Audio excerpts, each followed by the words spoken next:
할렐루야. 우리 사랑하는 성도 여러분들은 메리 스크랜턴이라는 분이 누구인지 아십니까? 이분에 대한 책이 한국을 사랑한 메리 스크랜턴이라고 하는 책도 있습니다만, 바로 이화여자대학교에서 편집을 하고 편집을 주도했을 뿐만 아니라 학생들에게 이 책을 나누어 주기도 했습니다. 바로 이화여자대학교의 설립자이십니다. 바로 메리 스크랜턴은 1885년 미 연합감리교회의 여선교부의 최초의 여자 선교사님으로서 의사인 아들 윌리엄 스크랜턴과 함께 바로 우리가 잘 아는 언더우드와 아펜젤러가 1885년에 바로 조선의 최초의 선교사로 오셨을 때에 바로 같이 입국을 했던 분이기도 합니다. 이분은 우리 조선과 또 조선에 살아가는 여성들에게 각별한 관심과 애정을 쏟았던 분이시기도 합니다. 이분은 이화여대뿐만이 아니라 아현동 교회, 동대문, 상동 감리교회 등의 교회도 설립하고 곳곳에 고통받는 여인들을 위한 시설을 만들었던 분이시기도 하죠. 조선에 와서 여인들을 보면서 과연 어떻게 이렇게 고통스럽게 살아가느냐, 이런 생각을 가지고서 가부장적인 인습과 상습적인 남편의 구타, 또 노름빛에 심지어 딸을 팔아버리는 있을 수 없는 이러한 일들을 겪기도 하고 보기도 합니다. 내외법이라고 해서 바깥 출입도 여성들은 함부로 할 수가 없습니다. 교육의 기회도 없습니다. 기술을 배울 수도 없습니다. 인간 취급을 받지 못합니다.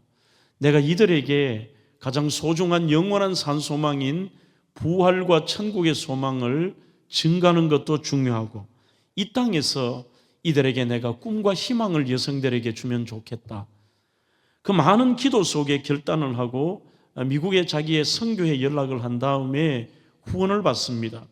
1885년 10월 23일 정동 일대에 19채의 한옥을 사들입니다. 그리고 6,200평의 대지를 매입해서 처음으로 백꽃같이 순결하고 아름답고 향기로운 열매를 맺으라는 뜻의 이화라는 이름을 붙이고 이화학당, 이화여자대학교의 전신인 학교를 설립하게 되었습니다. 이런 꿈과 비전을 가지고 한다면 하나님이 도와주셔야 되는데 만만치가 않습니다. 온갖 어려움이 있습니다. 무려 1년 동안이나 학생이 한 사람도 없습니다. 최초의 학생을 받았는데 그 한 명의 학생은 당시에 공무원의 첩이었던, 관리의 첩으로 있었던 여인으로서 이 아이에게 영어를 가르쳐서 좀 써먹으려고 보냈습니다만 그것도 3개월 만에 끝이 나고 떠나버렸습니다. 두 번째는 소녀가 왔습니다. 이 소녀는 어머니가 와서 차라리 거기 가면 밥을 먹는다고 해서 먹을 것도 준다 해서 보냈습니다만 차라리 굶겨 죽을지언정 당신들에게 딸을 맡길 수 없다라고 찾아갑니다. 이유는 당시에 잘못된 유언비어들이 이 조선의 한양에 다 퍼져 있었습니다. 선교사들이 지금 아이들을 모집하는 것은 유혹해서 이 여자아이들을 미국에 데려가서 팔아먹으려고 한다. 두 번째는 그게 남자 선생도 있는데 이 남자 선생들이 이 먼 이역 만리에 와서 그 아이들에게 성적인 이런 일들을 벌이려고 한다. 이런 말도 안 되는 소문들의 유언비어를 듣고 어머니가 굶어 죽었으면 죽었지 안 되겠다라고 데리고 갑니다.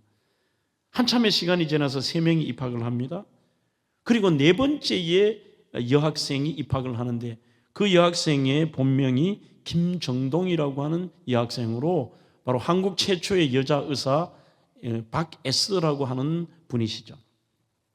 수많은 핍박과 앞이 보이지 않는 정말 절망에 뭔가 이러한 그들에게 꿈과 희망을 보여주고 싶었지만 그것이 잘 되지 않고 상상할 수 없는 모욕 그리고 유언비어, 일의 추진이 되지도 않는 그 고통 속에서도 바로 메리 스크랜턴이 붙들었던 것은 믿음이었습니다.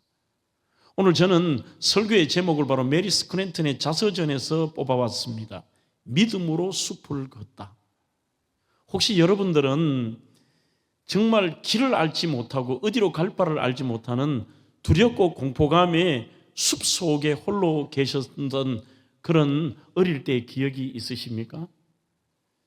막상 빠져나가려고 하면 길이 보이지 않고 그것이 이리 가봐도 저리 가봐도 되지 않고 수많은 숲속의 장애물들 속에서 이런 공포감에 있을 때도 있습니다만 그러한 느낌이 바로 메리 스크랜턴이 느꼈던 감정이었고 그는 이렇게 말합니다.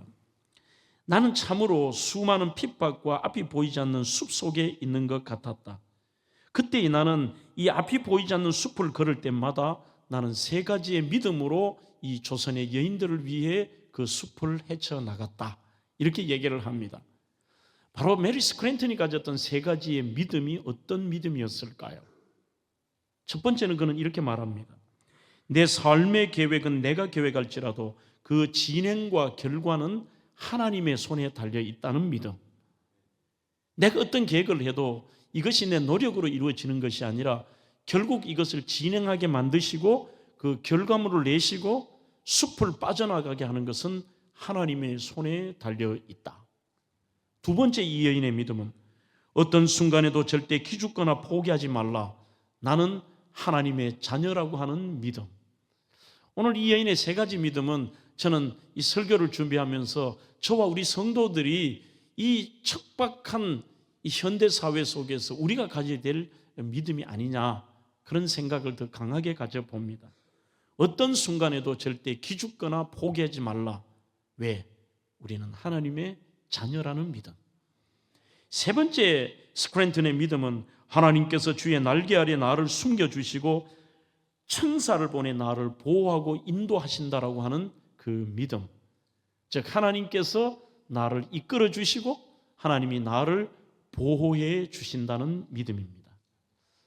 참으로 신실하게라고 하는 글에 보면 하나님을 믿는다는 것은 하나님을 자기 인생의 농부로 모시고 마른 막대기 같은 자신의 삶 속에 하나님의 그 다음 없는 능력을 주입시키는 일대의 모든 사건을 그것을 믿음이라고 했습니다. 그러면서 우리는 인생의 농부이신 주님은 졸지도 주무시지도 아니하신다. 농작물은 농부의 발소리를 듣고 자란다는 말이 있다. 이렇게 말을 하고 있습니다.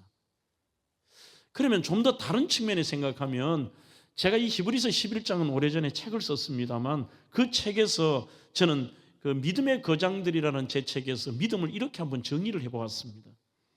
내가 볼 수도 없고 이 숲속에 있으면 길이 보이지 않잖아요. 두 번째는 내가 바랄 수도 없는 환경에서 보이지 않는 하나님께서 완벽하게 열어주시고 이루어주신다는 것이 믿음이다. 전부 바랄 수도 없고 볼 수도 없고 특별히 우리의 그것을 들어주시고 이끌어야 될 하나님이 보이시질 않아요. 하지만 그 하나님이 완벽하게 이루어 주신다는 것이 믿음입니다.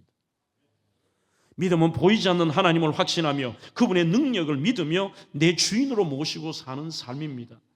여러분 히브리서 11장은 믿음이 무엇이고 그 믿음으로 도저히 앞이 보이지 않는 절망의 숲속에 있었던 수많은 믿음의 선진들이 어떻게 믿음으로 살았냐라고 하는 그 믿음의 거장들의 이야기를 소개하고 있습니다. 히브리서는 신약의 구약이라고 하는 별명을 가지고 있습니다. 히브리서 11장은 수많은 믿음의 사람들을 소개하기에 오늘 읽었던 3절 바로 뒤에 바로 아벨로부터 시작해가지고 수많은 사람들 노아, 아브라함 밑으로 내려가면서 심지어 우리가 많이 들어봤던 다니엘, 삼손까지 포함하고 초대교회에 이름 없이 빛도 없이 살아갔던 믿음의 여인들까지 소개하면서 그 믿음의 거장들 이들이 절망과 상상할 수 없는 고통 속에서도 그 어려운 환경 속에서도 그들이 그 절망의 숲속을 지나갔던 유일한 한 단어라면 믿음입니다. 믿음. 도대체 우리가 믿음으로 산다, 믿음의 길을 간다는 이게 무슨 말일까요? 길도 보이지 않고 두려움과 공포와 낙심, 좌절 그 유일한 방법을 어떻게 할 것이냐. 여러분들이 아마 숲속에 있을 때 이런 얘기를 들었을 겁니다. 아니면 산속에서 갇혔을 때도 길을 알지 못할 때는 오히려 내가 막 당황하면서 길을 가다 보면 그래서 죽는 거예요. 이때 유일한 비결을 이렇게 얘기합니다. 무조건 꼭대기로 올라가라. 하늘을 보고 별을 보고 방향을 찾든지 꼭대기를 향해 하늘을 보고 가라는 것입니다. 이게 우리가 영적인 진리도 마찬가지입니다. 내 눈에 보이지 않고 길이 앞쪽에서 나지도 않을지라도 오히려 거꾸로 그것이 내 눈이 길을 찾는 것이 아니라 위를 향해 있으라고 하는, 하나님께 집중하고 그분에 대한 믿음만이 오히려 그 인생의 숲을 지나갈 수 있다고 하는 사실입니다. 가장 먼저 믿음으로 숲을 걷는다는 것은 무슨 말일까요?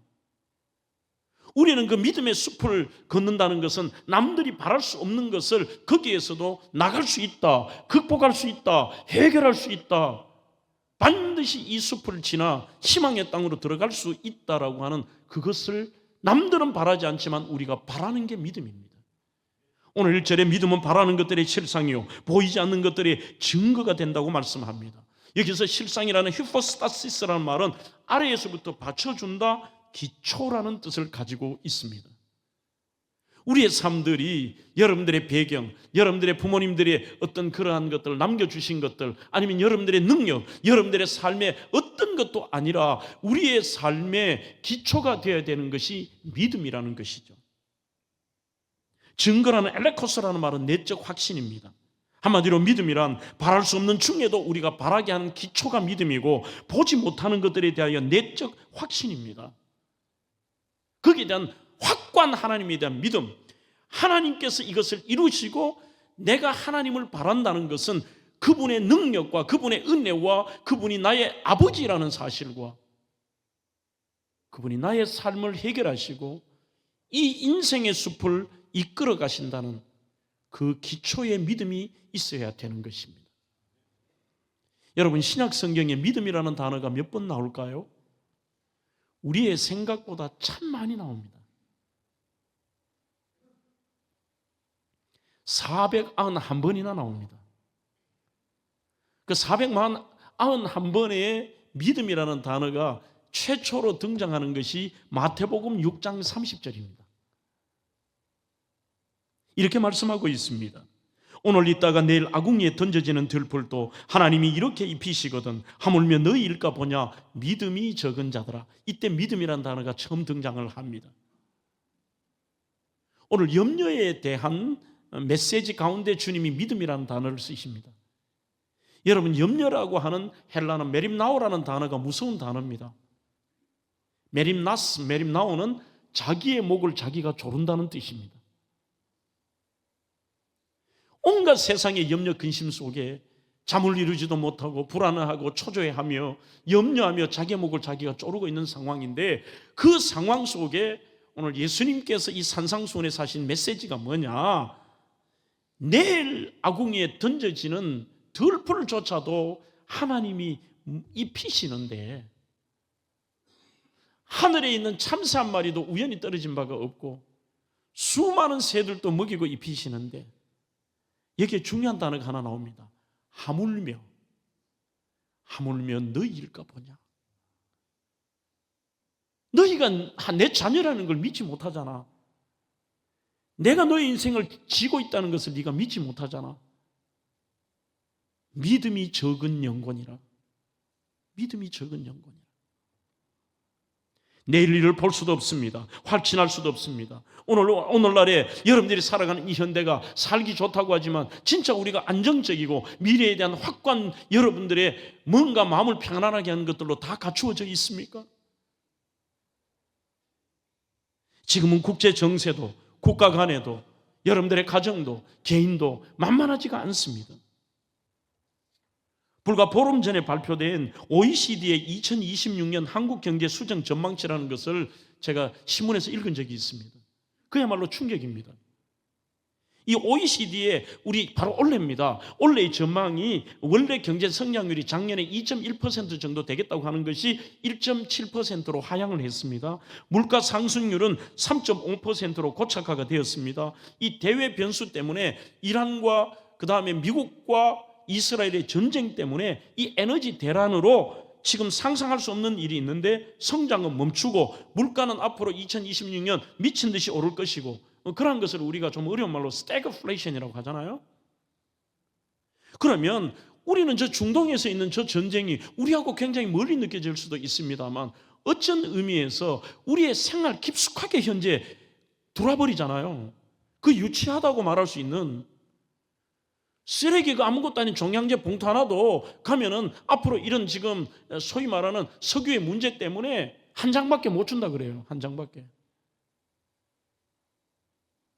이런 에너지 대란으로 운송비는 증가됩니다. 제조 원가는 상승이 됩니다. 전기와 가스 요금은 인상이 되고 지금 기름값은 2,000원을 넘었습니다. 당연히 거기서 또 파급되는 효과가 채소와 과일 신선 제품의 가격이 앞으로 폭등할 것이고 공산품 가격이 이 전쟁이 계속되면 가격은 인상이 되고 가계의 실질적인 소득도 나머지들이 막 빠져나가니까 실질 소득은 감소가 됩니다. 그래서 피터 자이안이라고 하는 분은 한국 경제는 1970년대 오일 쇼크 이후에 가장 복합적인 위기에 직면하게 될 것이다. 그렇게 얘기하고 앞으로 1, 2년 안에 대침체가 올 것이라는 얘기까지 합니다.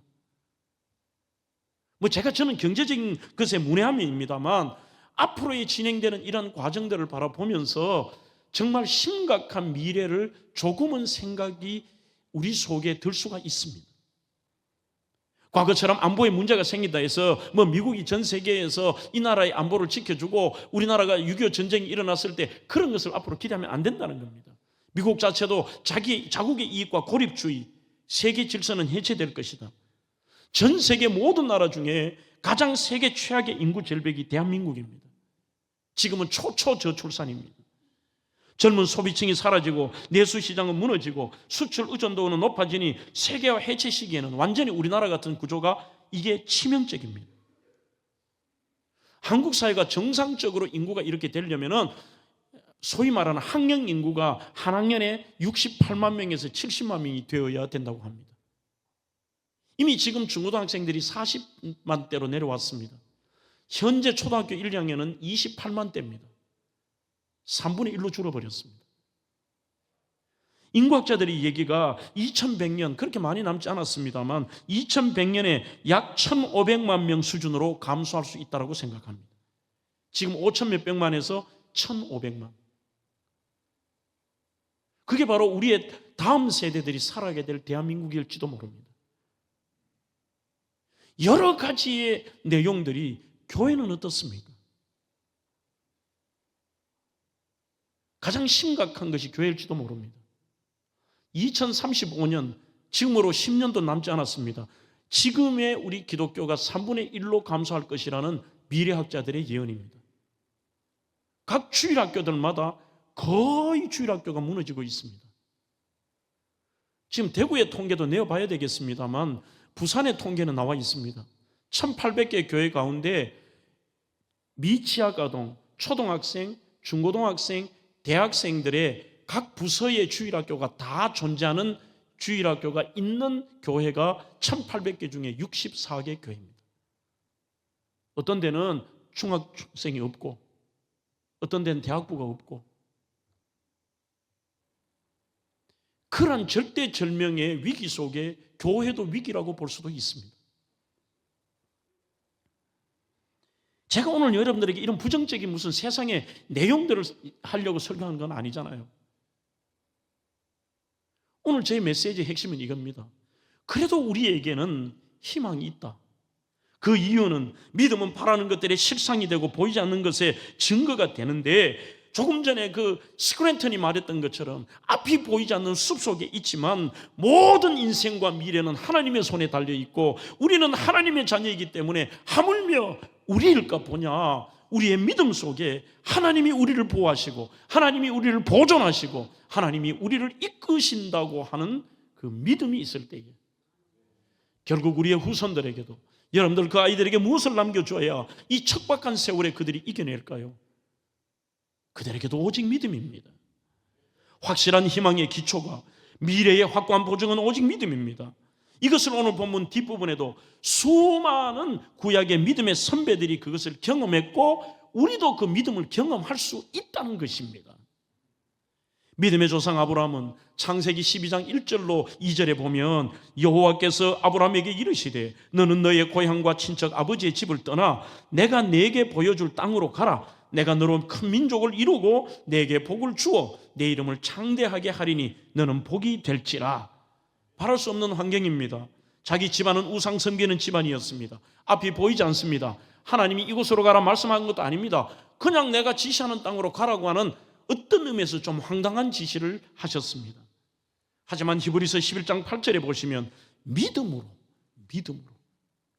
아브라함은 부르심을 받았을 때 순종하여 장래 유업으로 받을 땅에 나아갔습니다. 알고 갔냐? 아닙니다. 갈 바를 알지 못하고 나아갔음에 그렇게 말씀하고 있습니다. 새로운 땅에 대한 지식과 정보 들은 바도 없습니다. 본 바도 없습니다. 믿음으로. 그런데 이 사람은 결국은 어떻게 됩니까? 지금도 전 세계 영적인 믿음의 아버지입니다. 여러분들이 이스라엘에 가시면은 바로 그 헤브론 땅의 막벨라 굴에 있는 아브라함의 무덤에 한번 가보시죠.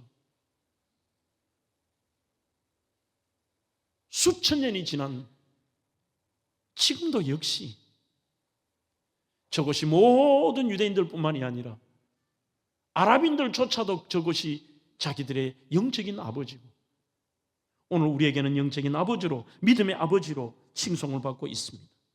희망할 수 없는 상황에서 희망을 가진 근거가 무엇일까요? 믿음입니다. 믿음. 오직 믿음, 오직 믿음, 능치 못함 없겠네. 오직 믿음.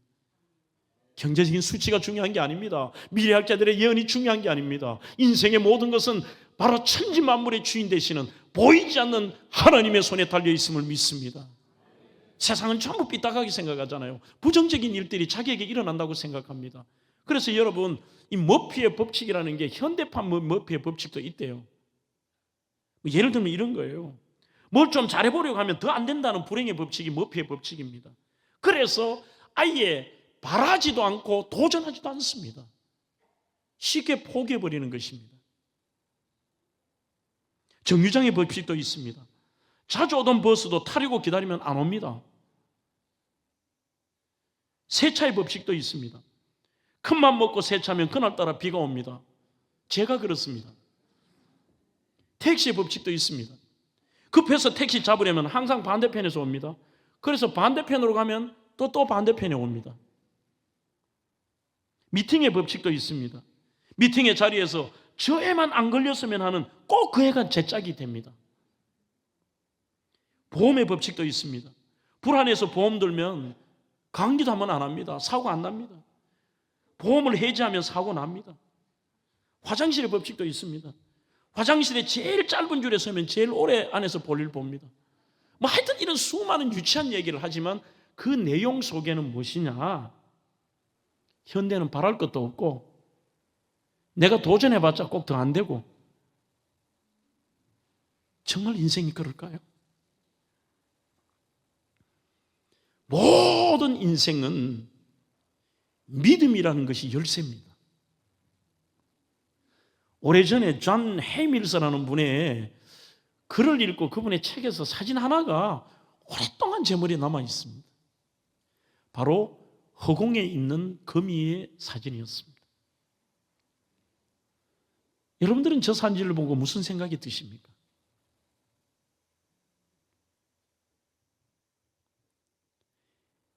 존 헤밀스는 이런 말을 합니다. 저 사진을 이렇게 설명하면서 허공에 있는 거미를 건드려 놀라게 해보십시오. 거미는 명주실같이 여러분 눈에 보이지 않는 거미줄을 타고 단숨에 올라갑니다. 너무 가늘어 사람의 눈에 보이지가 않습니다. 거미는 허공에 매달려 있는 동안에도 무엇인가 붙어 있습니다. 어떤 힘이 급히 올라가는 거미를 떠받치고 있습니다. 그러나 그것은 우리 눈에 보이지 않습니다. 이것은 하나님께서 마치 이것이 바로 믿음이 역사하는 방법이라는 것. 너는 나를 볼 수 없지만 나는 너와 함께 있다. 나는 너를 유지시키고 너를 붙들어주고 너를 도와줄 수 있다. 너를 두려움에서 끌어올릴 수 있다. 오로지 믿음 안에서 나를 의지하거라. 그렇게 말씀하시는 것 같습니다. 이렇게 말합니다. 우리는 신기하게만 생각이 들고 무슨 거미가 이렇게 떠 있지만 거미줄이 없는 거미가 어떻게 저렇게 허공에 있습니까? 그 어떤 바랄 수 없는 것을 바라게 하는 것, 믿음입니다. 하나님이 함께 하시기 때문에 들풀도 먹이고 입히시는데 하물며 너희일까 보냐.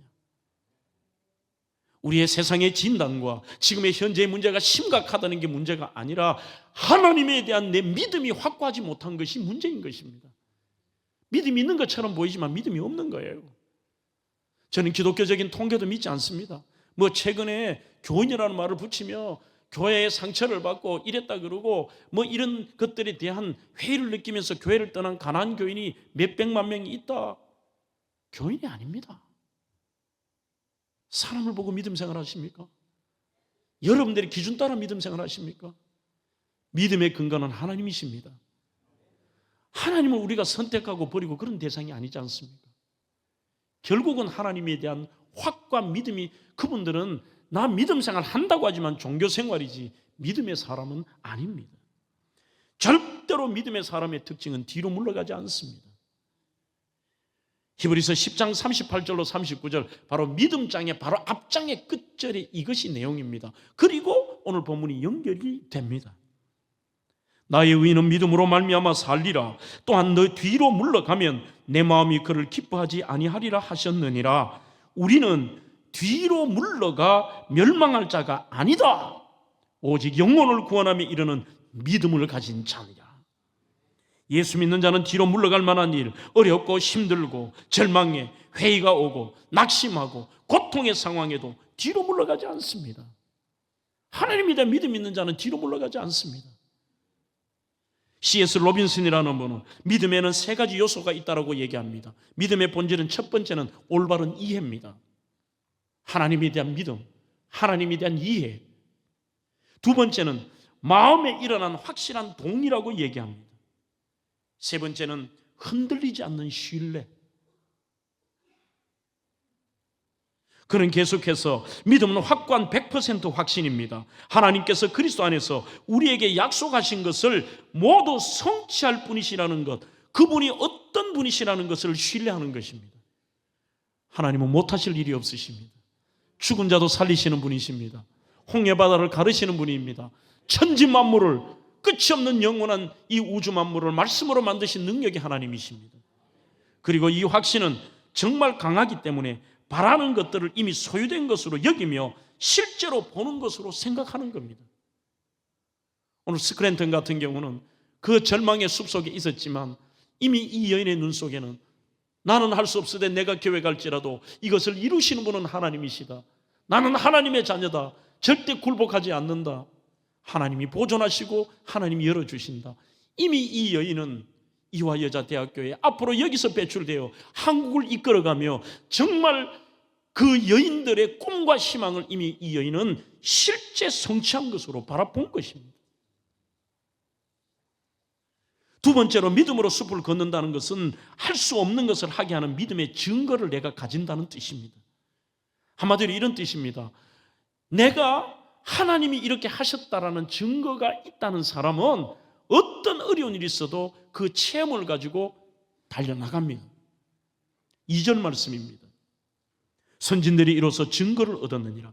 수많은 우리의 믿음의 선배들은 그런 증거를 가지고 있었습니다. 수많은 상황과 불가능의 경우에도 믿음의 선배들은 믿음으로 할 수 있었다. 이 어려운 환경을 믿음으로 극복했다. 하나님께서 믿음으로 나에게 주심으로 이 절망의 질병을 이겨내었다. 절망의 상황을 이겨내었고 그 죽음의 환경을 하나님이 보호하셨다. 이런 하나의 자기 체험과 증거가 있는 겁니다. 그래서 이 증거라는 헬라어 마르토레오라는 단어는 법정 용어입니다. 그 사실에 대해서 증언한다는 뜻입니다. 증언자라는 뜻입니다. 그 일에 대해 내가 확실히 증인이라. 남들은 전부 믿지 않습니다. 남들은 거기에 대해서 알지 못하는데 그 법정에 나가서 나 그거 봤습니다. 내가 경험했습니다. 내가 체험했습니다. 내가 압니다. 그것이 바로 마르테오입니다. 또 다른 해석에는 영어 성경에는 good report라고 되어 있습니다. 좋은 결과, 좋은 성적. 즉 나는 믿음 때문에 좋은 결과를 나왔습니다. 내가 믿음 때문에 좋은 보고를 할 수가 있습니다. 믿음의 선배들은 불가능한 상황, 할 수 없는 상황에서 믿을 때문에 하나님의 살아계심과 상 주시는 이심과 하나님이 나와 함께 하심으로 말미암아 나에게 이런 일이 일어났다라는 그 체험이 있기 때문에 불같은 시험이 와도 그 차이 고문 나 피하지 않으려고 합니다. 예수님의 부활을 직접 보았기 때문에 제자들은 목숨을 걸어버립니다. 이 마르투레오가 굉장히 중요합니다. 여러분들 그 기도 한번 해보십시오. 이러한 체험이 없는 분들, 왜 여러분들이 신앙생활하면서 상처받습니까? 왜 신앙생활하면서 자기가 괴롭습니까? 왜 신앙생활하면서 절망하십니까? 이러한 믿음의 마르투레오가 없는 거예요. 그래서 하나님, 내 인생에도 크고 작은 이 마르투레오, 내가 증언할 수 있는 체험을 달라고 기도해 보십시오.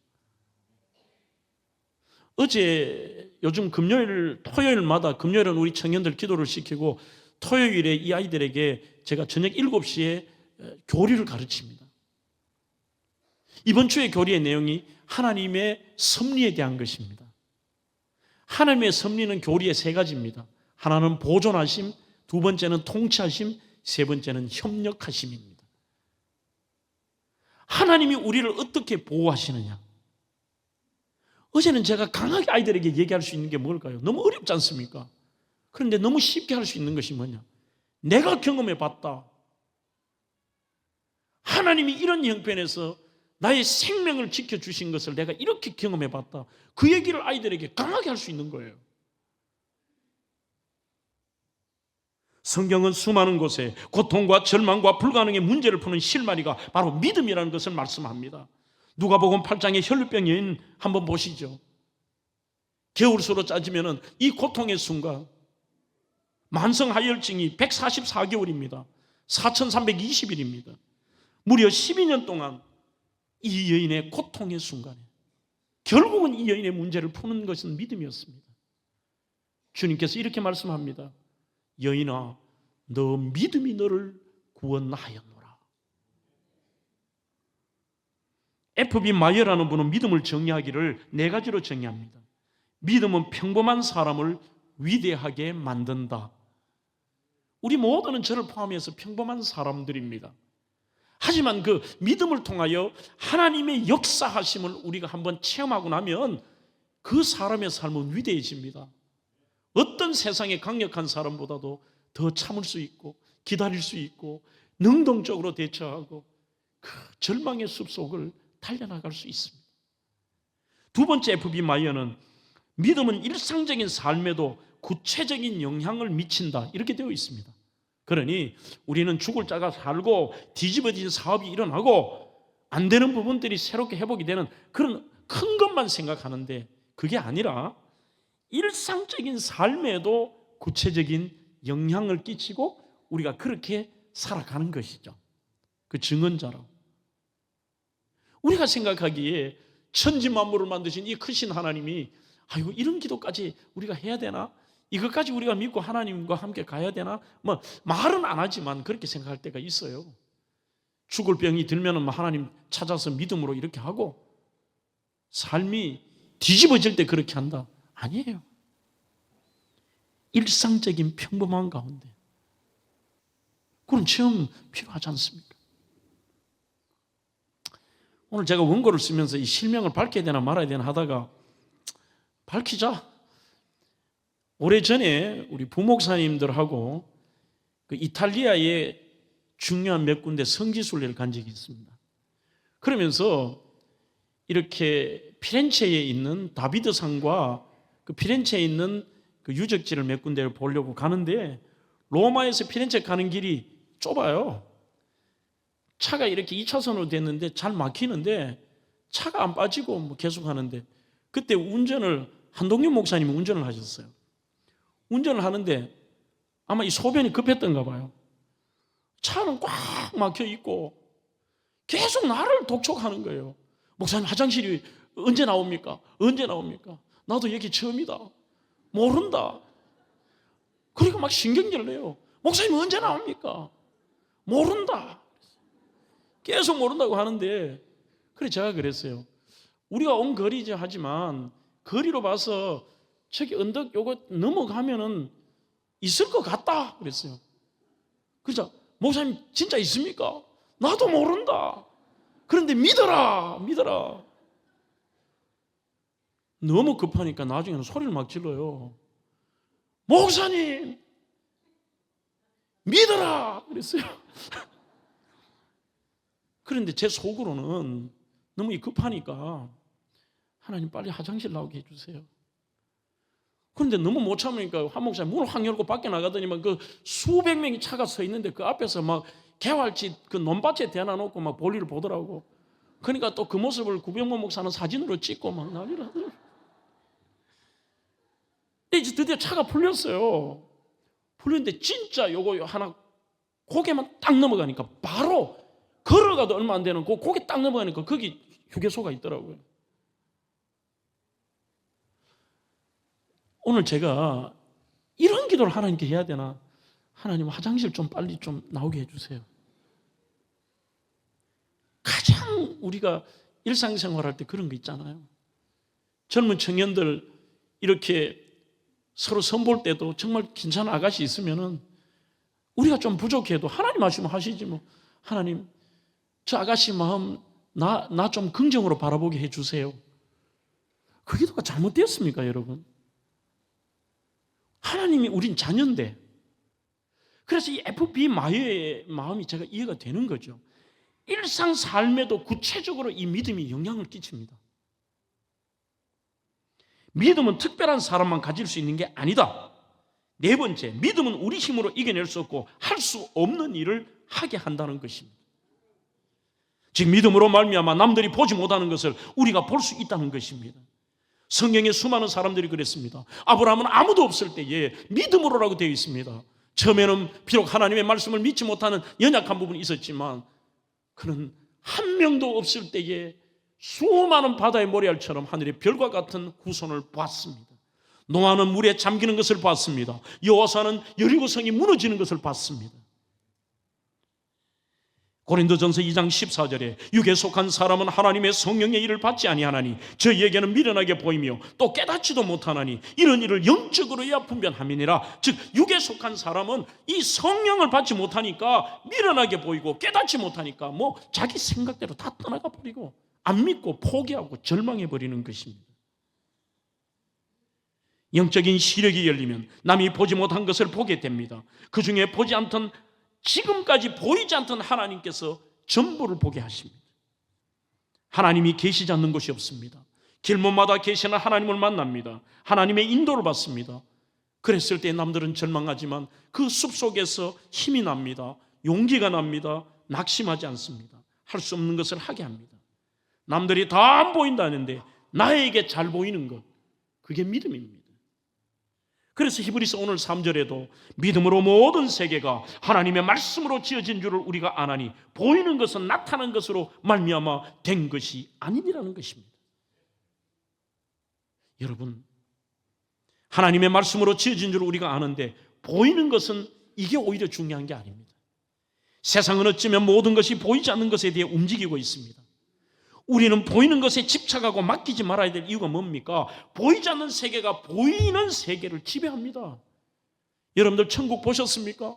영원한 부활과 영원한 영생 보셨습니까? 그러나 그것이 더 중요합니다. 하나님 보셨습니까? 보이지 않는 하나님이 이 세상을 지배하고 계시고 우리의 주인이십니다. 그래서 우리는 보이지 않는 것을 바랄 수가 있습니다. 고린도서 4장 18절에도 우리가 주목하는 것은 보이는 것이 아니요 보이지 않는 것이, 오히려 보이는 것은 잠깐이지만 보이지 않는 것이 그것이 영원하다라고 얘기하고 있습니다. 우리의 신앙의 선배들은 전부 보이지 않는 것을 사모했습니다. 보이지 않는 것을 바랐습니다. 우리의 최종 목적도 현재 이 땅에 보이는 것이 아닙니다. 보이지 않지만 실상인 하나님 나라, 영원한 천국, 영원한 부활, 우리는 그것을 사모하며 그것을 실제하고 남들이 보지 않는 것을 우리는 보며 달려가고 있습니다.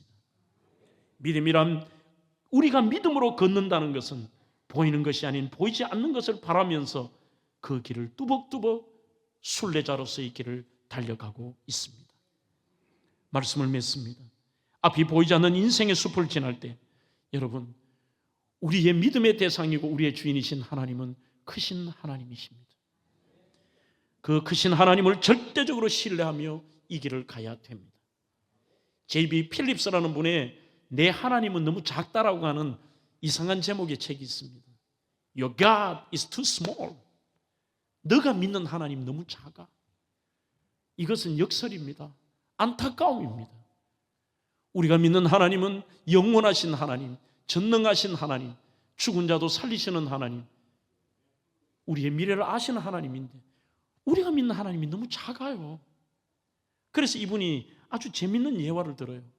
어떤 낚시꾼이 이상한 행동을 합니다.